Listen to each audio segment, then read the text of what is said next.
இப்ப நிறைய பேரை பார்க்கும்போது 10 வருஷம் 15 வருஷம் ஆகியும் வந்துட்டு குழந்தை பாக்கியம் இல்லாம இருக்கு. அவங்க பார்க்கும்போது நம்மளுக்கு கஷ்டமா இருக்கும். அப்படி குழந்தை பாக்கியம் தள்ளி போறதுக்கு ஆன்மீக ரீதியா எப்படி நம்ம பார்க்கலாம்? நிச்சயமா அப்பா ஃபர்ஸ்ட் எடுத்துட்டோம் அப்படின்னா முதல்ல வந்து ஒரு ஜாதகம் எடுக்கிறோம் அப்படின்னாலே இவங்களுக்கு திருமணம் சார்ந்து அடுத்த ஒரு கேள்வி வரும்போதே என்ன ஆகும் அப்படின்னா எப்போ குழந்தை, ஏன் குழந்தை லேட் ஆகுது, என்ன காரணம்ன்றத மொழியோடு தான் வருவாங்க. இன்னும் பாத்தீங்க அப்படின்னா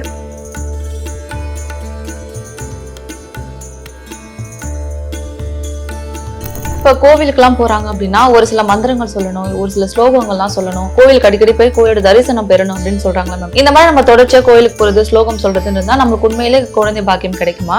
நிச்சயமா நம்ம நம்பிக்கை தான்டா. நம்ம ஒரு இடத்துல எப்பவுமே வந்து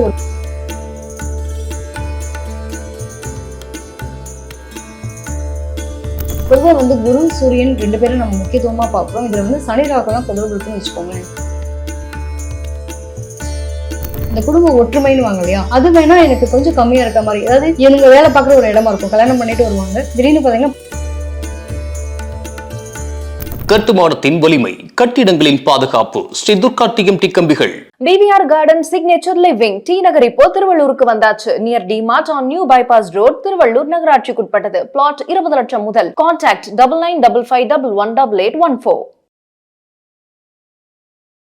பக்தி கெஃபே நேயர்களுக்கு வணக்கம். நிகழ்ச்சியை தொகுத்து வழங்குவது நான் ரீமா ரோஸ். நிறைய பேருக்கு 10 வருஷம் 15 வருஷம் ஆகிருக்கும். ஆனா அவங்களுக்கு வந்து இன்னுமே வந்துட்டு குழந்தை பாக்கியம் கிடைக்காம இருக்கும். அது ஏன் கிடைக்காம இருக்கு? நிறைய கோவில் போயிருப்பாங்க, நிறைய பரிகாரம் எல்லாமே பண்ணிருப்பாங்க, பட் எதுவுமே பெருசா ஒர்க் அவுட் ஆகியிருக்காது. அந்த குழந்தை பாக்கியம் தள்ளி போறதுக்கும் தாமதம் ஆகிறதுக்கு ஆன்மீக ரீதியா என்ன பிரச்சனைகள் இருக்கு, ஜாதக ரீதியா என்ன பிரச்சனைகள் இருக்கு, நட்சத்திர ரீதியா என்ன பிரச்சனைகள் இருக்கு, அதுக்கு என்ன மாதிரியான பரிகாரங்கள் இருக்குன்றது பத்தி தான் இன்னைக்கு நம்ம பேச போறோம். சோ அதை பத்தி நம்மளுக்கு டீடைலா எக்ஸ்பிளைன் பண்றதுக்காக காதல் ஜோதிடர் ஈஸ்வரி நம்ம கூட இணைந்திருக்காங்க. அவங்க நம்ம நிகழ்ச்சிக்கு வெல்கம் பண்ணி நிகழ்ச்சிக்குள்ள போகலாம். வணக்கம் மேம், எப்படி இருக்கீங்க? நல்லா இருக்கேன்டா, நீங்க எப்படி இருக்கீங்க? நல்லா இருக்கேன் மேம். இப்ப நிறைய பேரை பார்க்கும்போது 10 வருஷம் 15 வருஷம் ஆகியும் வந்துட்டு குழந்தை பாக்கியம் இல்லாம இருக்கு. அவங்க பார்க்கும்போது நம்மளுக்கு கஷ்டமா இருக்கும். அப்படி குழந்தை பாக்கியம் தள்ளி போறதுக்கு ஆன்மீக ரீதியா எப்படி மேம் பார்க்கலாம்? நிச்சயமா அப்பா ஃபர்ஸ்ட் எடுத்துட்டோம் அப்படின்னா முதல்ல வந்து ஒரு ஜாதகம் எடுக்கிறோம் அப்படின்னாலே இவங்களுக்கு திருமணம் சார்ந்து அடுத்த ஒரு கேள்வி வரும்போதே என்ன ஆகும் அப்படின்னா எப்போ குழந்தை, ஏன் குழந்தை லேட் ஆகுது, என்ன காரணம்ன்றத மொழியோடு தான் வருவாங்க. இன்னும் பாத்தீங்க அப்படின்னா கல்யாணத்துக்கு முன்னாடி எவ்வளவு வருஷத்துக்கு அப்புறம் உங்களுக்கு குழந்தை பிறக்குன்ற அளவுக்கு கேட்கிற அளவுக்கு இருக்காங்க இப்போ. ஸோ அப்படி பார்க்கும்போது ஜாதக ரீதியாகவும் சரி ஆன்மீக ரீதியாகவும் சரி பாக்குறோம் அப்படின்னா முதல்ல வந்து குழந்தைக்கான காரக கிரகம் அப்படின்னு எடுத்தோம்னாக்கா நமக்கு சூரியனும் குருவும் பார்ப்போம். ஸோ சூரியன் குரு ஒரு ஜாதகத்துல நல்லா இருந்துச்சு அப்படின்னாலே உங்களுக்கு குழந்தை பிறப்பு விஷயத்துல எந்த பிரச்சனையும் இருக்க போதில்லை, ஸ்மூத்தா அழகா குழந்தை பிறந்துரும் அப்படிங்கிறத சொல்லலாம். இதுலயும் வந்து நம்ம பாவக அடிப்படையா எடுக்கிறோம் அப்படின்னா 5ஆம் பாவகம் 9ஆம் பாவகம் நல்லா இருக்கு, கெட்டு போகல அப்படின்னா டெஃபினட்டா அவங்களுக்கும் குழந்தை பிறப்புல பிரச்சனை இல்லை. சப்போஸ் இது சார்ந்த விஷயங்கள் எங்கேயாவது ஸ்ட்ரகிள் போராட்டம் இருக்கு அப்படின்னா தான் சில பேருக்கு தடை தாமதத்தை இருக்குங்க. நீங்க அதுக்கு மாதிரி நம்ம தசாபுத்தி இதெல்லாம் வேற இருக்கு. ஸோ இதை வச்சு நம்ம சொல்லுவோம் கொஞ்ச நாளைக்கு நீங்க குழந்தைக்கான விஷயங்கள் டிலே ஆகும் அப்படிங்கிறதெல்லாம் சொல்லலாம். இது எல்லாமே பாத்தீங்கன்னா ஆன்மீக ரீதியாகவும் சரி மற்றபடியா நம்ம ஜாதக ரீதியாகவும் சரி எடுத்தோடனே பார்த்தோம்னா ஏகப்பட்ட தோஷங்கள் நம்ம ஆல்ரெடி சொல்லிட்டே இருப்போம். பித்ருதொழில் தோஷம் இருக்கு, கர்ம தோஷம் இருக்கு, முன்னோர்களுடைய சாபம் இருக்கு. நிறைய பேருக்கு இந்த குழந்தை பிராப்தி அப்படிங்கிறது கிடைக்கிறதுக்கான தாமதத்தை கொடுக்குறதே பாத்தீங்க அப்படின்னா முழுக்க முழுக்க வந்து முன்னோர்களுடைய பித்ருக்கள் சாபம் இருக்குன்னு சொல்லுவோம். ஸோ இது எல்லாமே ஜாதக ரீதியா பார்த்தோம் அப்படின்னு அனலைஸ் பண்ணக்கூடிய ஒரு நிலை. இதுல வந்து பார்க்கும்போது ஒவ்வொன்றும் ஆன்மீகமா இருக்கட்டும், ஜாதகமா இருக்கட்டும், அவங்களுடைய கர்ம வினையா இருக்கட்டும், எல்லாமே ஒன்னோட தொடர்புடையதான். இது தனித்தனியா பிரிக்கிறதுன்றத விட ஒண்ணு நல்லா இருந்தா அடுத்தடுத்த கட்டங்கள் கரெக்டா இருக்குன்ற மாதிரியான அமைப்பு தான். ஓகே மேம், இப்போ நீங்க சொல்லியிருந்தீங்களா பித்ரு தோஷம் பத்தி சொல்லிருந்தீங்க. பித்ரு தோஷம் அப்படின்னா என்ன? இந்த பித்ரு தோஷம் வந்துட்டு இந்த குழந்தை பாக்கியத்தை எப்படி பாதிக்கும் மேம்? நிச்சயமா இப்ப வந்து ஒரு ஜாதகம் எடுக்கிறோம் அப்படின்னா இதுல வந்து 5, 8 தொடர்பா இருக்குன்னு வச்சுக்கோங்களேன். இப்ப 5, 8 தொடர்பு, 5ன்றது குழந்தை காரகம், 8 அப்படிங்கிறது மறைவு ஸ்தலம், அதாவது கிடைக்கிறதுல தடைகளை கொடுக்கக்கூடிய ஒரு அமைப்பு. ஸோ 5, 8 தொடர்பு இருந்துச்சு அப்படின்னா அவங்களுக்கு குழந்தை பிறக்கிறதுல பிரச்சனை, சில பேருக்கு பிறந்தாலும் அதுவே பிரச்சனை. குழந்தை பிறக்கும் போதே வந்து ஏதாவது ஒரு இம்யூனிட்டி குறைபாடோ ஏதோ சம்திங் ஒரு குறைபாடோட பிறக்கக்கூடிய தன்மை. ஸோ அப்படி இருந்துச்சு அப்படின்னா அவங்களால அதை ஃபுல்ஃபில் பண்ண முடியாதுல்ல, இது ஒரு காரகமா எடுத்துக்கிறோம். ஸோ அதே மாதிரி பார்த்தோம் அப்படின்னா 5ஆம் பாவம் 9ஆம் பாவம் அதிபதிகளோட ராகு கேதுகளுடைய தொடர்பு இருந்தாலும் சரி இதுவுமே ஒரு கர்ம வினை பையன், அதே மாதிரி வந்து பித்திருக்கள் சம்பந்தப்பட்ட விஷயங்கள், இது எல்லாத்தையும் குறிக்கக்கூடிய ஒரு அமைப்பா பார்க்க முடியுது. மேம் இப்ப நீங்க சொன்னதுலேயே வந்துட்டு இந்த பித்ரு தோஷம் சொல்லியிருந்தீங்க. அதே மாதிரி கர்ம வினைன்னு இருக்கு. நம்ம செஞ்ச பாவல வந்துட்டு பசங்களை தான் போய் சேரும் அப்படின்னு சொல்லுவாங்க. அந்த மாதிரி சாபத்துல வந்து இப்ப குழந்தை பிறக்காம இருக்கு அப்படின்னா வந்துட்டு பரிகாரம் பண்றது மூலியமா அதை சரி பண்ண முடியுமா? இப்ப பாக்கியஸ்தானம் சொல்லக்கூடியது வந்து 5ஆம் இடமும் பாக்கியஸ்தானமும் சொல்லக்கூடிய அந்த 9ஆம் இடம், 9ஆம் இடத்து அதிபதிக்கு வந்து குருவினுடைய பார்வைப்படுறது நல்லா இருக்கு அப்படின்னா அதுக்கு வந்து நீங்க எந்த பிரச்சனையும் இல்லை, பரிகாரங்கள் பண்ணி கூட நமக்கான பிராப்தி இருக்கும் அப்படிங்கிற மாதிரி. இதே வந்து அட்டமாதிபதினு சொல்லுவோம். ஸோ நம்ம லக்னத்துக்கு அட்டமாதிபதியா இருக்கட்டும், காலபுருஷனுக்கு அட்டமாதிபதியா இருக்கட்டும், இது வந்து செவ்வாயினுடைய பார்வைப்படுது அப்படின்னா டெஃபினட்டா எங்களுக்குலாம் என்னதான் பரிகாரங்கள் பண்ணினாலும் அது கிடைக்கிறதுன்றதுல பிரச்சனைகள் இருக்கும். இன்னொரு விஷயம் என்னன்னா எப்பவுமே கிரகங்கள் ஒரு பக்கம் வேலை செய்யுது அப்படின்னா நான் எப்பவுமே எல்லாருக்கிட்டே சொல்ற ஒரே விஷயம், கிரகங்களை தாண்டி நமக்கான கிரகங்கள் தான் கடமையை செய்யும். என்னன்னா பெருசா கொடுக்குற இடத்துல சிறுசா கொடுக்கறதுக்கான தன்மையும் உண்டு. முழுக்க முழுக்க உங்களுடைய நம்பிக்கை, நீங்க எந்த அளவுக்கு நம்பிக்கையோட இருக்கீங்களோ அதுக்கு தகுந்த மாதிரியான வாழ்க்கை முறைகளை மாற்றங்கள் வரும். நமக்கான தசாபுத்தி கொஞ்சம் சொல்லுவாங்க இல்லையா, தூரமா ஒரு லைட் எரியுது அப்படின்னா கூட நம்மளோட வாழ்க்கையில வெளிச்சம் வந்துடாதா அப்படின்னு. சோ இந்த எல்லாத்தையும் நம்ம பொருத்தி பாக்குறோம் அப்படிங்கிறப்ப இவங்களுடைய மனநிலையும் தன்னம்பிக்கையும் மட்டுமே அடுத்த கட்டமான நகர்வு. எனக்கு ஜாதகத்துல இப்படி பிரச்சனை இருக்கு, எத்தனையோ பேரை நான் பாத்திருக்கேன்ப்பா. நிறைய பேருக்கு அந்த பிராப்தி இருக்கு, இல்லாத மாதிரியே இருக்கும். ஆனா டிகிரி வைசஸ்ல பாத்தீங்கன்னா கொஞ்சம் வந்து அடுத்த கட்டத்துக்கு மாறி இருக்கும். அப்ப அந்த பாக ரீதியா மாறுறது, நட்சத்திரங்கள்ல கொஞ்சம் மாறி உட்காரும்போது பாத்தீங்கன்னா அவங்களுக்கான பிராப்தி கிடைக்கிறத பார்க்க முடியுது. சோ முழுக்க இது வந்து பொதுவான பலன்களா சொல்றோம். கிரகங்கள் இருக்கு, கிரகங்கள் அடிப்படையில உட்கார்ந்து இருக்கக்கூடிய பாகை இருக்கு, எந்த நட்சத்திரம் இருக்கு, அது அடுத்த கட்டமா இருக்கா, முன்னாடி கட்டமா இருக்கா. ஏன்னா பாவகம் எடுத்துட்டீங்கன்னா 6, 8, 12 மறைவு ஸ்தானங்கள்ல எந்த கிரகங்கள் இருந்தாலே நமக்கு பஞ்சாயத்துன்னு சொல்றோம். சோ இந்த 6, 8, 12 மறையாம இருக்கிறதுக்கான பிராப்தி அந்த டிகிரியில ஏதாவது மாறுச்சுன்னா அது அடுத்த கட்டமா மாறுறதுக்கு வாய்ப்பு இருக்கும். சோ முழுக்க நம்மளா வந்து ஒரு மேட்ச் பண்ணிக்க கூடாது. நம்ம கிடைக்காதோ அந்த அவநம்பிக்கை மட்டும் எப்பயும் வேண்டாம் அப்படிங்கறத எடுத்துக்கலாம். இப்ப கோவிலுக்கு எல்லாம் போறாங்க அப்படின்னா ஒரு சில மந்திரங்கள் சொல்லணும், ஒரு சில ஸ்லோகங்கள்லாம் சொல்லணும், கோவிலுக்கு அடிக்கடி போய் கோயிலோட தரிசனம் பெறணும் அப்படின்னு சொல்றாங்களா மேம்? இந்த மாதிரி நம்ம தொடர்ச்சியா கோயிலுக்கு போறது, ஸ்லோகம் சொல்றதுன்னு இருந்தா நம்மளுக்கு உண்மையிலே குழந்தை பாக்கியம் கிடைக்குமா? நிச்சயமா நம்ம நம்பிக்கை தான்டா. நம்ம ஒரு இடத்துல எப்பயுமே வந்து ஒரு சொல்ல திரும்ப திரும்ப சொல்லும் போது அது எப்படி உருவேறுதுன்னு சொல்லுவாங்க. இப்ப என்னன்னா கடவுள் வழிபாடு, மந்திரங்கள், ஜபங்களா இருக்கட்டும், எல்லாமே ஒரு விஷயத்த திருப்பி அகைன் சொல்லும்போது அது உருவேத்துற மாதிரி. பொதுவா எந்த ஒரு காரியம் எடுத்தாலுமே தொடர்ந்து பண்ணு, ஒரு 7 நாள் பண்ணு, ஒரு 21 நாள் பண்ணு, விடாம நீ பண்ணும்போது உனக்கு ரிசல்ட் வந்து கண்டிப்பா கிடைக்கும்னு சொல்லுவாங்க. சோ அது மாதிரி மந்திர ஜபங்கள் அப்படிங்கிறப்போ இதெல்லாம் நம்ம பண்ண நமக்கு நிச்சயமா பிராப்தி அப்படிங்கிறது கிடைக்கக்கூடிய தன்மை உண்டு. பொதுவாகவே வந்து கந்த சஷ்டி கவசம் விடாம படிக்கிறது ரொம்ப சிறப்பு. ஏன்னா ஆல்ரெடி சஷ்டி விரதம் நம்ம எடுத்துட்டோம் இல்லையா, கந்த சஷ்டி கவசம் பாராயணம் பண்றதா இருக்கட்டும். அதே மாதிரி பார்த்தோம் அப்படின்னா கிருஷ்ணனுக்கான சந்தான பிராப்தி அப்படிங்கிற ஸ்லோகம் இருக்கும். சோ இதெல்லாம் வந்து பாராயணம் பண்ண நிச்சயமா நமக்கு லைஃப்ல வந்து நமக்கான என்ன நினைச்சு நம்ம ஃபீல் பண்றோமோ, பர்டிகுலரா பார்க்கும்போது குழந்தைக்கான விஷயங்கள். சோ குழந்தைக்காரகனா இருக்கக்கூடிய இந்த அமைப்புல கிருஷ்ணனா இருக்கட்டும், யாருக்கு கிருஷ்ணர் பிடிக்கணும் கிருஷ்ணனை நீங்க வழிபாடு பண்ணலாம். இல்ல எனக்கு முருகர் பிடிக்கும் அப்படின்னா நீங்க கந்தசஷ்டி கவசம் அனுதினமும் பாராயணம் பண்ண நிச்சயமா அதுக்கான ஒரு நல்ல சந்தோஷமான நிகழ்வு உங்க வீட்டுல நடக்கணும் அப்படிங்கிறப்ப அனுகூலமா, அதாவது நம்மளுடைய ஆள் மனசுல இருந்து கேட்கும் போது அந்த விஷயங்கள் பரிபூர்ணமா கிடைக்கக்கூடிய தன்மை இருக்கு. Okay ma'am. இப்ப வந்து ஒரு விஷயம் பண்றோம், கோயிலுக்கு போயிட்டு நம்ம ஸ்லோகம் சொல்லி இதெல்லாம் தவிர்த்து நம்ம நம்பிக்கையா ஒரு விஷயம் பண்றது மூலியமா தான் நம்மளுக்கு அதுக்குரிய பலன் கிடைக்குமா மேம்? இப்ப நம்பிக்கை இல்லாம ஒரு சிலர் பண்ணுவாங்கல்ல, அப்படி பண்ணா நம்ம பரிகாரம் பண்ணா போதும்னு இருப்பாங்க. அப்படி இல்லாம எந்த அளவுக்கு நம்பிக்கையோட நம்ம ஒரு பரிகாரத்தை பண்ணணும்? இப்போ உண்மையிலே நான் உங்ககிட்ட சொன்னேன் பாத்தீங்களா, இது தண்ணி நீங்க தீர்த்தம்னு நினைச்சு கூடிங்கன்னா அது தீர்த்தமா வேலை செய்யும். ஸோ நான் எல்லா விஷயத்துக்கும் மேல இப்போ ஒரு டாக்டர்கிட்ட போறோம், அவங்க என்ன மருந்து கொடுக்குறாங்கன்னு தெரியாது, அவங்க பேர்ல இருக்கக்கூடிய நம்பிக்கை, அந்த மருந்து மேல இருக்க நம்பிக்கையில நம்ம சாப்பிட்றோம், அந்த குணமாகுதா இல்லையா. ஸோ அது மாதிரி இறைவனை நீங்க ஒருத்தவங்க நம்புறீங்க, உங்களுக்கு ஜாதகமே வேலை செய்யல, எனக்கு பெரிய ஸ்ட்ரகிள் போராட்டம், என்னுடைய சாபங்கள் நிறைய இருந்தா கூட ஒருத்தவங்க பரிபூர்ணமா ஒரு நம்பிக்கையோட இறையொரு சரணாகதி அப்படிங்கிற நிலைமைக்கு போயிட்டீங்கன்னா டெஃபினட்டா உங்களுக்கான என்ன வேணுமோ அள்ளி கொடுத்துட்டே இருப்பார் கடவுள். அதான் ஒரே விஷயம் என்னன்னா அவநம்பிக்கை மட்டும் இருக்கவே கூடாது. Okay ma'am. இப்ப வந்து குழந்தை பாக்கியம் தாமதம் ஆகிறதுக்கு நம்ம ஆன்மீக ரீதியா இப்ப பார்த்தோம், இப்ப ஜாதக ரீதியா அதை எப்படி மேம் பார்க்கலாம்? நிச்சயமா இப்ப ஜாதகம் எடுத்துட்டோம்னாக்கா குழந்தைக்காரகன்னு சொல்லும்போது குருவினுடைய நிலை எப்படி இருக்கு, குரு சூரியன் நல்லா இருக்கான்னு பார்ப்போம். சோ இதுல வந்து குரு வக்ரமா இருந்துச்சுன்னு வச்சுக்கோங்களேன், அவங்களுக்கு எல்லாம் குழந்தை பிறப்பு விஷயம் தடை தாமதம் ஆகும். பொதுவாகவே 1, 5, 9 இப்ப நாடு அடிப்படையில் எடுக்கிறோம் அப்படின்னா 1, 5, 9 கிரகங்கள் அடிப்படையில உங்களுக்கு குரு எங்கேயாவது வக்ரமா இருந்துச்சு அப்படின்னா டெஃபினட்டா அவங்களுக்கு ஒரு குழந்தை அபார்ட் ஆகிற அளவுக்கு தன்மைகள் இருக்கும். அதுவும் பாத்தீங்க அப்படின்னா இந்த சூரியன் கூட புதன் இந்த குரு நிலைமைகள் இருக்கும்போது சில பேருக்கு பேச்சு திறன் குறைபாடோடு இருக்கக்கூடிய குழந்தைகளா பிறப்பாங்க. இந்த மாதிரி அமைப்பையுமே கொடுக்கக்கூடிய தன்மை எல்லாம் இருக்கிறது பார்க்க முடியுது. Okay ma'am. இப்ப ஜாதகத்துல எந்த கிரகம் வந்துட்டு நம்ம குழந்தை பிறப்பை வந்து நிர்ணயிக்குது? நிச்சயமா முழுக்க வந்து பாத்தீங்க அப்படின்னா சூரியனும் குருவும் மட்டும்தான். குருன்றதுதான் குழந்தைக்காரகனா பார்க்கும். இந்த கிரகம் மட்டுமே தான் அவங்களுடைய வாழ்க்கையை நிர்ணயம் பண்ணுது. இதுல இருந்து பாவக அடிப்படையில் எடுத்தீங்க அப்படின்னா 5ஆம் இடத்து அதிபதி நல்லா இருக்கா, அது ரொம்ப முக்கியம் அப்படிங்கிறத பாக்குறோம். Okay ma'am. இப்ப நீங்களே சொல்லிட்டீங்க 5ஆம் பாவம் தான் முக்கியம் அப்படின்னு சொல்றீங்களா, அப்படி 5ஆம் பாவத்துல என்ன ஸ்பெஷலா இருக்குது மேம்? நிச்சயம் 5ஆம் பாவம் ஒவ்வொரு பாவத்துக்கும் ஒவ்வொரு அடிப்படை இருக்கு இல்லையா. ஸோ 5ஆம் பாவம்ன்றது குழந்தைக்கான பிராப்தி. எடுத்துக்காட்டுக்கு எடுத்துக்கலாம், காலச்சக்கரத்துக்கு 5ஆம் இடம் எடுத்துட்டோம் அப்படின்னா சூரியனோட வீடு. சூரியன் அப்ப இங்க முக்கியத்துவம் வாய்ந்தவரா இருக்காரா. ஸோ இதுல வந்து குழந்தை குறிக்கக்கூடிய அமைப்பா பாக்குறது சூரியனும் குருவையும் பார்க்கிறோம். குரு வந்து என்ன அப்படின்னா பாக்யாதிபதி. ஸோ இந்த 2 கிரகங்களும் எந்த வகையிலையும் கெட்டு போகாம நல்லா இருந்துச்சு அப்படின்னா டெஃபினட்டா அவங்களுக்கு நல்லபடியா குழந்தை பிறக்கக்கூடிய அமைப்பு அப்படிங்கிறது உண்டு. Okay ma'am. இப்போ ஒரு சிலர் குழந்தை பாக்கியம் தள்ளி போகுது அப்படின்னா வந்துட்டு ஒரு சில தோஷங்கள்லாம் இருக்கும் அப்படின்னு சொல்றாங்களா மேம்? எந்த மாதிரி தோஷங்கள்லாம் வந்துட்டு நம்ம குழந்தை பாக்கியத்தை தடுக்குது மேம்? நிச்சயமா இப்ப வந்து நம்ம சொன்ன மாதிரிதான் குழந்தை பாக்கியத்தை தடுக்கிறதுக்கு முன்னோர்களுடைய சாபம் இருக்கு நம்ம சொல்லுவோம் இல்லையா. எடுத்துக்காட்டுக்கு எடுத்துட்டோம்னா ராகு கேதுக்களோட 5ஆம் இடத்து அதிபதி தொடர்பு இருந்தாலும் சரி, 9ஆம் இடத்து அதிபதி தொடர்பு இருந்தாலும் சரி, இந்த மாதிரி எல்லாம் இருந்துச்சுனாலும் ப்ராப்ளம்ஸை பார்க்க முடியுது. பொதுவாவே வந்து குரு கூட உங்களுக்கு ராகு கேதுக்கள் இருக்கு, குரு வக்ர கதியில இருக்கு, அதே மாதிரி குறைந்த பாகை அதிக பாகையில தொடர்பு இருக்கு, குரு செவ்வாயோட தொடர்பு இருக்கு. இப்படி எல்லாம் இருந்துச்சுன்னா ட்ரீட்மெண்ட்ல தான் குழந்தை பெற்றுக்க அமைப்பே கொடுக்கும். ஸோ இந்த மாதிரி கிரக அமைப்புகள் வந்து மோஸ்ட் ஆஃப் அந்த தடைகளை கொடுக்கறத பார்க்க முடியும்.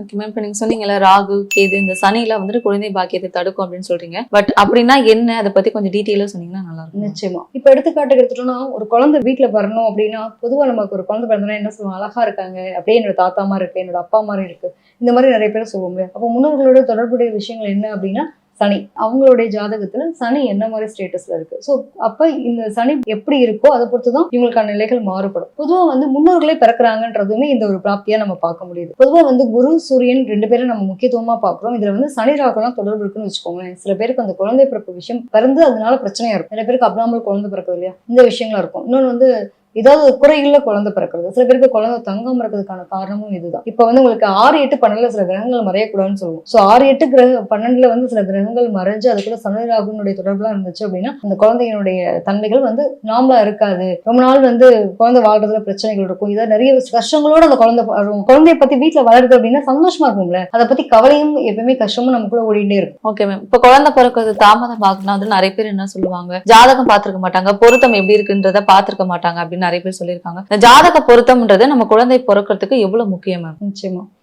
ஜாதக பொருத்தம் ரொம்ப முக்கியமா பாக்குற விஷயங்கள். இதுல நிறைய பேர் பேரண்டே வந்து கேட்கக்கூடிய விஷயம், அடுத்த கட்டமா கல்யாணம் முடிச்சாலும் நல்ல குழந்தை பாக்கியம் இருக்குமா அப்படின்னு ஒரு கேள்விதான் எல்லாரும் கேட்குறது. ஸோ இந்த சந்தான பிராப்தி அப்படிங்கிறது ரொம்ப முக்கியமான விஷயமா பாக்குறோம். ஒரு ஜாதகத்துல பொருத்தங்கள் பார்க்கும்போது யோனி பொருத்தம் நல்லா இருக்கும். ஒரு ஆணுக்கு பெண் வந்து நல்லா இருக்காங்க, அவங்களுக்கான உறவு நிலை நல்லா இருக்கும் அப்படின்னா நம்ம யோனி பொருத்தத்தை பாக்குறோம். ஸோ இந்த யோனி பொருத்தங்கள் நல்லா இருக்கும் பட்சத்துல பிரச்சனை இல்லை. இதுவே வந்து பார்த்தோம் அப்படின்னா பொருத்தங்கள் வந்து என்னன்னா பொதுவா வந்து 6, 8, 12 சில கிரகங்கள் மறையக்கூடாதுன்னு நம்ம சொல்லுவோம். அந்த மாதிரி மறையாம இருந்து ஒன்னொரு ஒரு பெண் ஜாதகமா எடுத்துக்கிறோம்னு வச்சுக்கோங்களேன். அந்த பெண்ணோட ஜாதகத்துல சூரியன் குரு நல்லா இருக்காங்க, எந்த பிரச்சனையும் இல்லை. அதே மாதிரி பையனோட ஜாதகத்துல நல்லதான் இருக்கு அப்படின்னா பெரிய பாதிப்பு ஏற்படுத்தாது. இல்ல அப்படின்னா அவங்க தசாபுத்தி காலங்கள் சப்போர்ட் பண்ணாட்டி அல்லது வந்து ஒரு 5 குடையவன் தசா கூட வந்து உங்களுக்கு ராகு கேத்துக்களுடைய பார்வையோ தொடர்போ இருந்துச்சுன்னா பிரச்சனை கொடுக்கும். இதே வந்து அட்டமாதிபதி ஸ்தானம் சொல்லக்கூடிய செவ்வாயினுடைய பார்வை பலம் பெற்றாலுமே இவங்களுக்கு அந்த பிரச்சனை கொடுக்கறத பார்க்க முடியும். பொதுவா வந்து குரு கூட வக்ரமா இருந்தது, ராகு கேதுடைய தொடர்பு இருந்துச்சுனாலே இவங்களுக்கு குழந்தை பிராப்தி கண்டிப்பா ஒரு இஷ்யூவை கொடுக்கும். அதுவும் புதனெல்லாம் தொடர்பு விடுது, சனியும் தொடர்பு விடுது அப்படின்னா அவங்க கம்யூனிகேஷன் தொடர்பான விஷயங்கள், ஏதாவது ஒரு குழந்தைக்கு இஷ்யூவோட ஏதாவது சொல்றாங்களே ஒரு உச்சத்தோட குழந்தையா, பேச்சுத்திறன் குறைபாடு அல்லது வந்து ஏதாவது ஒரு குறைகுள்ள குழந்தையா பிறக்கிறதுக்கான வாய்ப்புகள் அதிகம். சோ அப்படி இருந்தாங்க இவங்க கொஞ்சம் ஓவர் கேரிங் எடுத்துக்க. அப்ப குழந்தை இல்லைன்ற கவலையோட அந்த குழந்தைய பாத்துக்கிறதே முழு டைமா இருக்கும்போது என்ன ஆகும், அதை பத்தின கவலை சிந்தனை அதிகமா இருக்குமா இல்லையா? சோ இந்த மாதிரியான விஷயங்கள் நிறைய பார்க்க முடியும். Okay ma'am. நீங்க ஆல்ரெடி சொல்லியிருந்தீங்க கல்யாணம் பொறுத்த பார்க்க வரும்போதே வந்துட்டு குழந்தை எப்ப பிறக்கும்ன்றது கூட கேக்குறாங்க அப்படின்னு சொல்றீங்களா மேம்? அப்படி ஜாதகத்துல பார்க்கும்போது அவங்களுக்கு எந்த டைம்ல குழந்தை பிறக்கும்ன்றத கூட உங்களால கரெக்டா சொல்ல முடியுமா? நிச்சயமாப்பா. இவங்களுக்கான 5ஆம் இடத்து அதிபதி நல்லா இருக்காரு அப்படிங்கிற பட்சத்திலையும் அதே மாதிரி 9ஆம் இடத்து அதிபதி நல்லா இருக்கு, குருவினுடைய பார்வை படுறது, சனியினுடைய பார்வை படுறது நல்லா இருக்கு அப்படிங்கிறத சொல்லலாம். அதே மாதிரி இந்த சுபத்துவமான கிரகங்களுடைய தசாபுத்திகள் நடக்கும்போது நல்ல ஒரு பவர்ஃபுல்லான கிரகங்களுடைய அமைப்பு இருக்கும் இல்லையா, அந்த மாதிரி ஒரு நிலை, அதாவது 6, 8, 12 இல்லாம மற்ற கிரகங்களுடைய நிலைகள் இருக்கும் போதும் சரி, அதே மாதிரி பார்வை கிரக சேர்க்கையா தொடர்பு படும் போதும் சரி உங்களுக்கு அந்த பிராப்தி கிடைக்கிறது பார்க்க முடியும். மேம் இப்ப நீங்க பேசிட்டே இருக்கும்போது ஒரு சில நம்பர் சொல்லி வந்துட்டு இந்த தசாபுத்தி பாதிக்கும் அப்படின்னு சொல்லியிருந்தீங்களா மேம்? இப்படி தசாபுத்தி பாதிக்கும்னா அது எப்படி மேம் பாதிக்கும்? பொதுவா வந்து 6, 8, 12 மறைவு ஸ்தானங்களா கூடப்படக்கூடிய தன்மை இருக்கு. எப்பயுமே ஜோதிட ரீதியா எடுத்துட்டோம் அப்படின்னாலும் சரி, இவங்க வந்து நம்ம முன்னோர்கள் சொல்லி வச்ச ஒரு விஷயம் என்னன்னா சில பாவங்கள் ரொம்ப 1, 5, 9 நல்ல பாவகம், அதே மாதிரி பார்த்தோம் அப்படின்னா 6, 8, 12 மறைவு ஸ்தானங்களா இருக்கக்கூடிய அமைப்பு. இந்த மாதிரியான கிரக நிலைகள்ல இருக்கும்போது அது கிடைக்கிறதுல நமக்கு தடை தாமதத்தை கொடுக்கும். காலச்சக்கரத்துக்கு 6ஆம் பாவகம் அப்படின்னாலே இதுல எடுத்துக்கலாம். நம்ம எடுத்துக்காட்டுக்கு கடன், நோய், எதிரி சம்பந்தப்பட்ட பாவமா அது பாவிக்கப்படுது. அதே மாதிரி 8ஆம் பாவகம் அப்படின்னாலுமே கண்டம், கஷ்டம், வலி, வேதனை குறிக்கக்கூடிய அமைப்பா பார்க்கப்படுது. 12ஆம் பாவகம் அப்படிங்கிறது மறைவு ஸ்தானமா இருக்கக்கூடிய அமைப்பா, ஒரே ஸ்தானமா பண்ணக்கூடிய அமைப்பு இருக்கு. அப்ப இதுல எல்லாம் நம்மளுக்கு பிரச்சனை மட்டும்தான் இருக்குமா, சந்தோஷம் இருக்காதா? கண்டிப்பா சந்தோஷம் இருக்கு. திடீர் அதிர்ஷ்டத்தை கொடுக்கறது எல்லாமே இதுதான். பெருசா நீங்க இன்வெஸ்ட்மெண்ட் பண்ணி முதலீடு பண்ணி சந்தோஷமா அனுபவிக்கணும் அப்படின்னாலும் இதுதான். இது என்னன்னா இந்த இடங்கள்ல இருக்கும்போது ஒருத்தவங்களுக்கு இயற்கையா குழந்தை பிறக்கிறதுக்கும் அதுக்காக மருத்துவம் நிறைய பாக்குறோம்ல, IVF நிறைய ட்ரீட்மெண்ட், ஏகப்பட்ட பணத்தை செலவு பண்ணி நம்ம பண்ணக்கூடிய நிலைகளா இருக்கு. சோ இந்த மாதிரி கிரகங்கள் அப்படி போய் மறைவு ஸ்தானங்கள் இருக்கும்போது பெரிய அளவுல முதலீடு பண்ணி அந்த குழந்தைக்காகவே ட்ரீட்மெண்ட்லயே குழந்தை பெற்றுக்கிறது அப்படின்ற அளவுக்கு போகும். அப்ப இது என்ன ஆகுது அப்படின்னா இயற்கையா இல்லாம இயற்கை மாறாக ஒரு செயலா செய்யும்போது நமக்கு பண விரயம் அப்படிங்கிறது நிறைய படுக்கிறத பார்க்க முடியாது. அதே சமயத்துல உடல் எவ்வளவு கஷ்டப்படும், நாமளா குழந்தை பெற்றுக்கிறத விட இந்த மாதிரி ட்ரீட்மெண்ட்ல வந்து நிறைய உடலாகவும் பாதிக்கப்படுதா. சோ இது எல்லாத்தையும் குறிக்கிறதா இந்த அமைப்பா பார்க்கப்படும். Okay ma'am. இப்ப ஒரு சில பூஜைகள் பண்றது மூலியமா, ஒரு சில ஹோமங்கள் பண்றது மூலியமா வந்து நம்ம குழந்தை பாக்கியம் கிடைக்கும் அப்படின்னா என்ன மாதிரியான பூஜைகள்லாம் பண்ணணும் மேம்? நம்ம பொதுவா வந்து ஹோமங்களா இருக்கட்டும், யாகங்களா இருக்கட்டும், எல்லாமே நம்பிக்கை சார்ந்த விஷயங்கள் தான். ஒரு விஷயம் பண்ணும்போது நமக்கு பரிபூரணமா நம்பிக்கையோட செய்யும்போது அதுக்கான ஒரு பலன் கிடைக்குது அப்படிங்கிறத பார்க்க முடியுது. ஸோ சந்தான பிராப்தி அப்படிங்கிற ஒரு ஹோமம் பண்றது, கிருஷ்ணருக்கான ஸ்லோகம் படிக்கிறது, இது எல்லாமே பண்றது ரொம்ப சிறப்பான ஒரு விஷயமா இருக்கு. பொதுவாகவே வந்து குழந்தை பிறப்பு தடை தாமதம் இந்த மாதிரி இருக்கவங்க யாகங்கள் பண்ணலாம், ஹோமம் பண்ணலாம் அப்படின்னா அவங்களுடைய விருப்பத்தின் பேர்ல பண்ணக்கூடிய விஷயங்கள். இன்னொன்னு என்ன தெரியுமா, ஜாதகத்துல அதுக்கான பலன் இருந்தா மட்டும் தான் அவங்களால அதை செய்யக்கூட முடியும், ஏன்னா அதுக்கான பிராப்தியை செய்யவே முடியாது. ஸோ அந்த மாதிரியான யாகங்கள் பண்ணிக்கிறது, ஹோமங்கள் பண்ணிக்கிறது, இதெல்லாம் ரொம்ப சிறப்பு. நான் என்ன சொல்வேன் அப்படின்னா, பொதுவா புதன் ரொம்ப முக்கியமான ஒரு விஷயமா பாக்குறோம். நம்மளுடைய முன்னோர்களுடைய பெண் சாபம் அப்படின்றது இந்த குடும்பத்துல இருந்தாலே இவங்களுக்குலாம் அது கொஞ்சம் குழந்தை விஷயம் தடை தாமத்தை பார்க்க முடியும். நான் சொல்லுவேன், படிக்கிற குழந்தைங்களுக்கு புத்தகம் வாங்கி கொடுங்க, அது ரொம்ப பெரிய பிராப்தி. அது அந்த சாபத்தை போக்குமா அந்த மாதிரி நம்ம நிச்சயமா பண்றது? நீங்க படிக்கிற குழந்தைங்களுக்கு எவ்வளவு உங்களால முடிஞ்சு சப்போர்ட் பண்ணுங்க, அது நிச்சயமா குழந்தை விஷயத்த இது பண்ணும், சரி பண்ணி கொடுக்கும். அதே மாதிரி குழந்தைங்களுக்கு ஃபீஸ் கட்டுங்க, உங்களால முடியும் அப்படின்னா.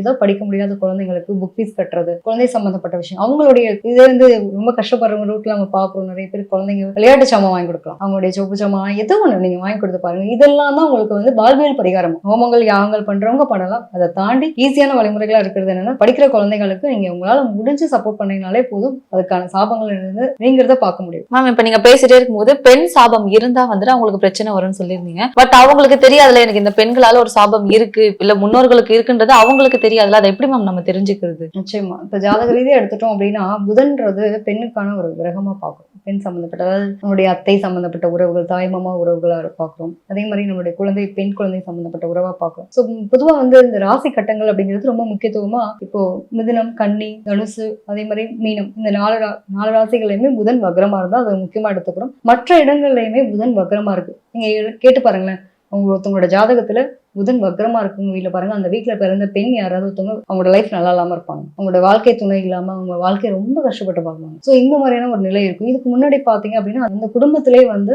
ஏதாவது ஒரு குழந்தை வந்து திருமணம் ஆகாம இறந்து போயிருப்பாங்க, ஏக்கங்களோடையும் ஆசைகளோடையும். சில பேருக்கு என்னன்னா ஒரு அவமரியாதை பண்ற மாதிரியான, எப்படின்னா அவருக்கு அந்த குழந்தை வந்து அவங்களோட கம்யூனிட்டி கேஸ்ட விட்டு வேற இடத்துல ஒரு பொண்ணு கல்யாணம் பண்ணிருக்கும், பட் அது பிடிக்காம வதை பண்றது, இந்த மாதிரி விஷயங்கள். அதாவது திருமணம் ஆகாமே ஒரு சன்னியாசியை போல அந்த குடும்பத்துல வாழ்க்கையை வாழக்கூடியவங்க. இது எல்லாமே இந்த ஒரு கிரகம் வச்சு நம்ம முடிவு பண்ணலாம். சோ அந்த மாதிரி கிரகங்கள் அமைப்பு இருந்துச்சுனால இவங்கள்ட்ட கேட்கலாம், உங்க வீட்டுல அடிக்கடி சூசைட் பண்ணி இறந்தவங்க இருப்பாங்க, யாராவது நீங்க அடிக்கடி கேட்கிற ஒரு விஷயமாவே இருக்கும். துர்மரணம்ன்றது அந்த குடும்பத்தை நிகழக்கூடிய ஒரு வாய்ப்புகளா இருக்கும். அப்படி இருந்துச்சானு கேட்டீங்கன்னாலே சொல்லுவாங்க. இந்த மாதிரிலாம் இருந்துச்சுன்னு நம்ம ஜாதகரியா இது சம்பந்தப்பட்ட நிறைய பேருக்கு பாருங்க. இப்ப நம்ம குழந்தை விஷயம் பிரச்சனைன்னு சொல்றோம்ல, குழந்தை பிறந்தா கூட அந்த குழந்தை படிக்கிறதுலயும் பிரச்சனை இருக்கும், ஒரு கரெக்டா ஃப்ளோவா போகாது. அதுக்கு தான் நம்ம வந்து குழந்தைங்களுக்கு படிப்பு சார்ந்த விஷயங்களுக்கு சப்போர்ட் பண்ண சொல்றது. ஒரு சில நட்சத்திரத்துல பிறந்தவங்களுக்கு வந்து குழந்தை தாமதம் இருக்கும் அப்படின்னு சொல்றாங்க. அப்படி குறிப்பிட்ட நட்சத்திரம்னா எந்த நட்சத்திரம் சொல்லுவீங்க? பொதுவா வந்து இப்போ அப்படிலாம் எதுவும் குறிப்பிட்ட இது கிடையாது. சூரியனோட நட்சத்திரங்களுக்கு சில பேருக்கு குழந்தை பிறப்பு விஷயம் தடைதாமதமாகறத பார்க்க முடியுது. இல்லைன்னா அந்த குழந்தை பிறந்ததுக்கு அப்புறம் அதுவே அவங்களுக்கு ஸ்ட்ரகிள் போராட்டமா இருக்கும். சில குழந்தைங்களை வளர்க்கறதுல போராட்டமா இருக்க மாதிரி. அதே மாதிரி தான் எடுத்துட்டோம் அப்படின்னா, ராகு கேதுக்களுடைய நட்சத்திரத்துல பிறந்தவங்களுக்குமே வந்துட்டு அந்த குடும்பத்தோட பயணிக்கிறது அப்படிங்கிறத கொஞ்சம் ஸ்ட்ரகிள் போராட்டத்தை பார்க்க முடியுது. இதே மாதிரிதான் செவ்வாய் நட்சத்திரம். ஸோ குறிப்பிட்ட நட்சத்திரங்கள் அப்படிங்கும்போது நம்ம இது ஒவ்வொன்றுமே பாத்தீங்க அப்படின்னா ஒவ்வொரு விதமான ஒரு சூழ்நிலை ஏற்படுத்தும். சில பேருக்கு வந்து பாத்தீங்கன்னா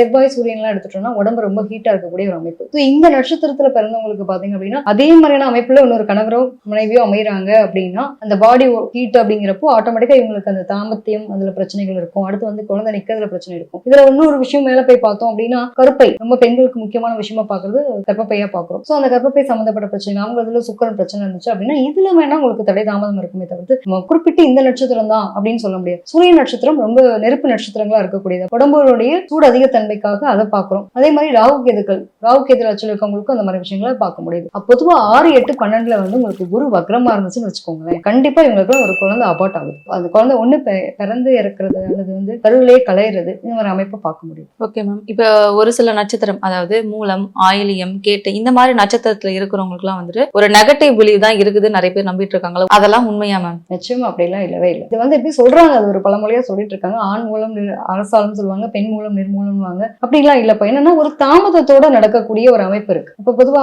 கேட்டை நட்சத்திரம்லாம் கோட்டை கட்டி ஆள்றாங்க. உண்மையில எனக்கு தெரிஞ்ச பல பேர் பாக்குற நல்லபடியா தான் இருக்கக்கூடிய ஒரு அமைப்பு இருக்கு. அதே மாதிரி பார்த்தோம் அப்படின்னா ஆயிலிய நட்சத்திரமும் சரி. என்னன்னா அவங்களுக்கு வந்து நிறைய பேருக்கு அந்த ஒரு குடும்ப வாழ்க்கைன்னு எடுக்கும்போது கணவன் மனைவி, அதாவது மாமனார் மாமியார் கூட இல்லாம இந்த பிள்ளைங்க திடீர்னு வெளியூர்ல போய் வேலை பார்க்கறது, பெருசா கூட கனெக்ட் ஆக முடியல அப்படிங்கிற மாதிரி அமைப்பு. இந்த குடும்ப ஒற்றுமைன்னு வாங்க இல்லையா, அது வேணா எனக்கு கொஞ்சம் கம்மியா இருக்க மாதிரி. அதாவது இவங்க வேலை பார்க்குற ஒரு இடமா இருக்கும், கல்யாணம் பண்ணிட்டு வருவாங்க, திடீர்னு பாத்தீங்கன்னா பையனுக்கு வெளியூர்ல வேலை கிடைச்சிடும், இந்த பொண்ணு பையனை மட்டும் அங்க போறோமா, இப்போ ஒரு கூட்டு குடும்பமா வாழணும்னு ஆசைப்படுறாங்கன்னா அந்த இடத்துல வேணா தள்ளி இருக்க மாதிரி விஷயங்களை பார்க்க முடியுது தவிர்த்து முழுக்க இது பிரச்சனையா பாக்குறோமா அப்படின்னா கிடையவே கிடையாது. இப்ப கல்யாணம் பண்றாங்க அப்படின்னா ஜாதக பொருத்தம் ரொம்ப முக்கியம்னு பாக்குறாங்க. இப்ப ஜாதக பொருத்தம் எல்லாமே கரெக்டா இருந்தும் நட்சத்திரத்துல ஏதாச்சும் பாதிப்பு இருந்தா கூட குழந்தை பாக்கியத்தை தள்ளி போடுமா மேம்? நிச்சயமா அது அவங்களுக்கான கிரகங்கள் அடிப்படை மட்டும் இல்லாம நட்சத்திரத்திலயும் இஷ்யூ இருக்கும். சில பேர் விரும்பிடுவாங்க. இப்பெல்லாம் நம்ம ரொம்ப அதிகமா பார்க்கக்கூடிய விஷயங்கள் என்னன்னா எல்லா பொருத்தமும் பார்த்து கல்யாணம் பண்றது ஒரு சில பேருக்கும், சில விஷயங்கள் தடை தாமத்தை பார்க்க முடியும். நான் தான் சொன்னேன், இது வந்து முழுக்க ஜெனடிக். ஃபர்ஸ்ட் வந்து உங்க அப்பாவுக்கே எடுத்துட்டோம், ஒரு பையனும் வராங்க, அந்த பையனே பாத்தீங்க அப்படின்னா உங்க அப்பாவுக்கு நீங்க லேட்டா பிறந்தீங்க, ஆமா மேம் நானே ஒரு 6 வருஷம் கழிச்சு பிறந்தேன், எங்க அம்மா அப்பா குழந்தை எல்லாம் பண்ணாங்க. நான் கேட்டிருப்பேன் நிறைய பேர் வரும்போது தவம் வந்து உங்க குழந்தைய பெத்தாங்களாப்பா, ஆமா மாமா அப்படிலாம் பெற்றிருக்காங்க. சோ இந்த மாதிரியான அமைப்பு அவங்களுக்கு இருந்துச்சுன்னா அடுத்து அவங்க வர ஜென்ரேஷனுக்கும் அந்த மாதிரி இருக்கும். சோ இதை வந்து நம்ம பெருசா எடுத்துக்கணும்னு அவசியம். குழந்தையே எனக்கு இல்லாம போயிடுமா அந்த பயம் எல்லாம் வேண்டாம்.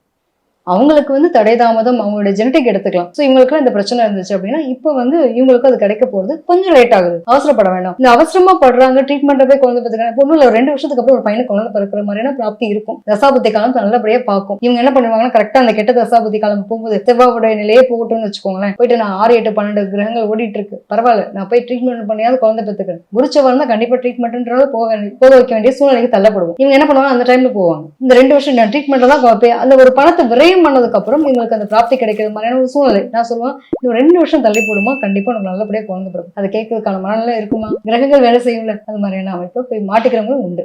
Okay ma'am. நிறைய பேர் வந்துட்டு கோவில் போனா பரிகாரம் பண்றது மூலியமா வந்துட்டு இந்த தோஷங்கள் எல்லாமே நீங்க வந்து குழந்தை பிறந்துரும் அப்படின்னு சொல்றாங்க மேம். அது உண்மையிலேயே அது சாத்தியமா? நிச்சயமா நம்பிக்கை தான். அதாவது நானே நிறைய பேர் பார்த்திருக்கேன், என்னுடைய உறவுகளை பார்த்திருக்கேன். ஒரு ஆத்மார்த்தமான நமக்கு இல்லைன்ற ஒரு விஷயம் இல்லைன்னா கூட கடவுளோட நம்பிக்கையின் பேர்ல செய்யக்கூடிய பிராப்தம் அப்படிங்கிறது பிரார்த்தனைக்கு ரொம்ப பெரிய வேல்யூபிள் இருக்குங்க. அதை வந்து முன்னோர்கள் எதையும் சும்மா விட்டுட்டு போல நம்ம இன்னைக்கு வேணா பேசிக்கலாம், எதுவுமே இல்ல இதெல்லாம் போய் நம்ம இயக்கமும் சரி நம்ம விடுற மூச்சு காத்தும் சரி இது இல்லைன்னா நம்ம பெணும் இல்லையா. அது மாதிரி எல்லாமே இறைவனுடைய சித்தம். அந்த இறைவனை நீங்க எந்த அளவுக்கு நம்பிக்கையோட பிடிக்கிறீங்களோ அந்த அளவுக்கான விஷயங்கள் நடக்கும். மேம் இப்ப ரொம்ப வருஷமா வந்துட்டு குழந்தை பாக்கியம் இல்ல அப்படின்னா சரி, ஃபேமிலி சைட்ல நிறைய ப்ராப்ளம் வரும், சொசைட்டில இருந்து நிறைய கேள்வி கேட்பாங்க. அதெல்லாம் உங்களுக்கு கேட்கும் போதே வந்து ரொம்ப கஷ்டமா இருக்கும், எப்படி ஹேண்டில் பண்ணனே தெரியாம இருக்கும். அந்த மாதிரி இருக்கிறவங்களுக்கு ஒரு சின்ன அட்வைஸ்னா எது கொடுக்கும்? நிச்சயமா எப்பவுமே வந்து நம்ம நல்லா இருந்தாலும் நம்மளை சுத்தி இருக்கவங்களுடைய வாயை மூடவே முடியாதுன்னு சொல்லுவாங்க இல்லையா. கல்யாணம் ஆகி 1 வருஷம் ஆகுதோ இல்லையோ எல்லாருடைய கேள்வியும் இப்ப குழந்தை ஏன் கன்சீவ் ஆகல என்ன ஏதுன்றது ஒரு கேள்வியா கேட்டு நச்சரிக்கக்கூடிய ஒரு அமைப்பு இருக்கும். உண்மையிலே இது வந்து பெரிய காம்ப்ளிகேட்டட் தான். வெளியில இருந்து பாக்குறவங்களுக்கு நம்ம இந்த மாதிரி பேசுற விஷயங்களே பார்த்தோம் அப்படின்னா சர்வசாதாரணமா இதெல்லாம் ஒரு விஷயமா அப்படின்ற மாதிரி இருக்கும். அது அனுபவப்படுறது என்னுடைய வலி வேதனை தான் சொல்லுவாங்க. ஒருத்தவங்களுக்கு அடுத்தவங்களுடைய கவலையும் வலி வேதனையும் இவங்களுக்கு வந்து ஒரு நியூஸ், மற்றவங்களுக்கு பெரிய ஒரு வருத்தம் இல்லையா. இந்த பெண்ணுக்கு இருக்கக்கூடிய வருத்தம் மற்றவங்களுக்கு ஒரு நியூஸா மட்டும்தான் அப்படி பரவக்கூடிய தன்மையா இருக்கும். ஸோ அது மாதிரியான அமைப்புல இருக்கும்போது நிறைய பேர் வந்து காம்ப்ளிகேட்டடா வரக்கூடிய விஷயம். மேம் என்னால முடியல, எங்க வீட்டுல பேசியே கொள்றாங்க, என்னால தாங்க முடியல. இதுல என்னன்னாங்க சூரியனுடைய ஆதிக்கம் ரொம்ப அதிகமா இருந்தது ஜாதகத்துல இருந்துச்சுன்னு வச்சுக்கோங்களேன். ஒரு பெண் ஜாதகத்துல பாக்குறோம் ஒரு ஆண் ஆதிக்கம் அதிகமா இருக்கும் அந்த பெண்ணோட ஜாதகத்துல. அதே மாதிரி பாருங்க இந்த பையனோட ஜாதகத்திலுமே சூரியனுடைய ஆதிக்கம் ரொம்ப அதிகமா இருக்கும். அப்ப சூரியன் நம்ம சொல்ல பாத்தீங்கன்னா இந்த கிரகத்தினுடைய ஆதிக்கம் அதிகமா இருந்தா ஒருத்தவங்களுடைய தோற்றத்தை வச்சு நம்ம சொல்லலாம் இவங்களுக்கு வந்து பெண் குழந்தை பிறக்கிறது வந்து லேட் ஆகும், குழந்தை பிறக்கிறது வந்து பிரச்சனைகள் இருக்கும். அப்ப ஆல்ரெடி அவங்களுக்கு அந்த காம்ப்ளிகேட்டடா இருக்கக்கூடிய தன்மை எல்லாம் பார்க்க முடியும். ஸோ இந்த மாதிரியான பிரச்சனைகள் அவங்களுக்கு இருக்கும். நம்ம என்ன சொல்லணும் அப்படின்னா இதுல வந்து இவங்களோட மோட்டிவேஷன் தான். ஒரு கணவன் மனைவிக்குள்ள இருக்கக்கூடிய அந்யோன்யமா இருக்கட்டும், ஒரு நல்ல அண்டர்ஸ்டாண்டிங் இருந்துச்சு அப்படின்னா எந்த அளவுலையும் பாதிப்பு வரப்படுறது கிடையாது. நான் எப்பவுமே சொல்லுவேன் ஹஸ்பண்ட் கூட வாழ போறீங்க, பேரண்ட் இருக்க போறவங்க சுத்தி இருக்கவங்க கூட இருக்கவங்க இருக்க போறாங்க இல்லைன்னு சொல்லலாம். ஆனா காலத்துல வாழக்கூடியது ஒரு கணவன் மனைவி அப்படிங்கிற அந்த உறவு நிலையில ஒரு உன்னதமான நம்பிக்கை, அதை யாருனாலும் அசைக்க முடியாத அளவுக்கு நம்பிக்கை வச்சுக்கோங்க. ஒருத்தருக்கு ஒருத்தர் உத்வேகம் கொடுத்துக்கோங்க. நிச்சயமா இன்னைக்கு நாளைக்கு நடக்கும். இல்ல என் குறை உன் குறைன்றதை தாண்டி 2 பேருக்குமே ஏதோ ஸ்ட்ரகிள் இருக்கு, ஏதோ போராட்டம் இருக்கு, ஓகே இதை கடந்து போகும் அப்படிங்கிற மனப்போக்கத்துக்கு போறதுன்றது ரொம்ப பெரிய விஷயமா நான் சொல்லிட்டு இருக்கேன். இப்ப இதை விட ஹைலைட் என்னன்னாங்க ஒரு ஜாதகம் பார்க்கும்போது எனக்கு ஒரு நடந்த ஒரு சம்பவம். இந்த கல்யாணத்தை நீ பண்ணிக்கிட்டேன்னா ஆல்ரெடி உனக்கே வந்து ஜாதகத்துல பிரச்சனை இருக்கு, குழந்தை பிறப்பு விஷயம் இருக்கு, அந்த பையனுக்கும் அதே மாதிரி இருக்குடா, எனக்கு இதுதான் பெரிய ப்ராப்ளமா பாக்குறேன். மேம் ஆல்ரெடி நாங்க 2 பேரும் டிசைட் பண்ணிட்டோம், எனக்கு குழந்தை பெற்றுக்கிற ஐடியாவே கிடையாது, அதனால எங்களுக்கு ரொம்ப இதை பத்தி எங்களுக்கு பிரச்சனை இல்லை, வேற ஏதாவது பிரச்சனை இருக்கா, நாங்க நல்லபடியா இருப்போம் மட்டும் பாருங்க, குழந்தை எங்களுக்கு வேண்டான்றதை நாங்க டிசைட் பண்ணிட்டோம். அப்ப அந்த அளவுக்கு மாறிட்டு இருக்காங்க பிள்ளைங்களே வந்து சில பேர் முடிவு பண்ணிட்டு இருக்காங்க. இந்த மாதிரி ஏகப்பட்ட ஜாதகங்கள் இப்ப ரீசெண்ட் டைம்ல நான் பாக்குறேன். இல்ல எனக்கு வேண்டாம், அது ஒரு பெரிய காம்ப்ளிகேட்டடா இருக்கக்கூடிய விஷயமா இருக்கு, ஜாதகத்திலயும் அந்த பிரச்சனை இருக்குன்றத நான் சொல்றேன். பிரச்சனையை அவங்க பார்க்கல, அதுவே அவங்க தீர்வாவே வச்சிருக்காங்க ஆல்ரெடி. இதெல்லாம் வந்து இப்ப ரொம்ப மாற்றங்கள் தானே. சோ இது மாதிரி ஒருத்தருக்கு ஒருத்தர் புரிதல் இருந்தாலே போதுமானதுதான். சோ ஒருத்தருக்கு ஒருத்தர் விட்டு கொடுக்காம உன்னால பிரச்சனை, உனக்கு குழந்தை பெற்றுக்க முடியல எனக்கு குழந்தை பெற்றுக்க முடியலன்ற இந்த வார்த்தைகளை கொண்டு வராம நம்ம 2 பேரும் சேர்ந்து இந்த இடத்துல இருக்கும், எதுனாலும் சரி சேர்ந்து போராடுவோம், சேர்ந்து முன்னேறுவோம் அப்படிங்கிற மாதிரி இவங்க ஒரு நம்பிக்கை வச்சுட்டா போதுமானது. சோ அம்மா அப்பா கிட்ட எப்பவுமே வந்து ஒரு பெண் நினைக்கிறது உங்க அம்மா அப்பா கிட்ட என்ன விட்டு கொடுக்காது, ஒரு ஆண் நினைக்கிறது உன்னோட அம்மா அப்பா கிட்ட என்ன விட்டு கொடுக்காது, இவ்வளவுதான் விஷயம். சோ ஒரு விட்டு கொடுக்காத ஒரு நிலை இருந்தாலே போதுமானதுன்றதான் என்னுடைய ஒரு வேண்டுகோளா கூட சொல்வேன். குழந்தை பாக்கியம் தாமதம் ஆகிறதுக்கு ஆன்மீக ரீதியாகவும் சரி ஜாதக ரீதியாகவும் நட்சத்திர ரீதியாகவும் என்ன பிரச்சனைகள் இருக்கு, என்ன பரிகாரங்கள் இருக்குன்றத பத்தி ரொம்ப தெளிவா எக்ஸ்பிளைன் பண்ணீங்க. நிகழ்ச்சி வந்ததுக்கு ரொம்ப நன்றி. இந்த வீடியோ உங்களுக்கு பிடிச்சிருந்தா லைக் பண்ணுங்க, ஷேர் பண்ணுங்க, கமெண்ட் பண்ணுங்க. மறக்காம பெல் பட்டனை கிளிக் பண்ணிட்டு பக்தி கஃபே தமிழ் சேனலை சப்ஸ்கிரைப் பண்ணிடுங்க.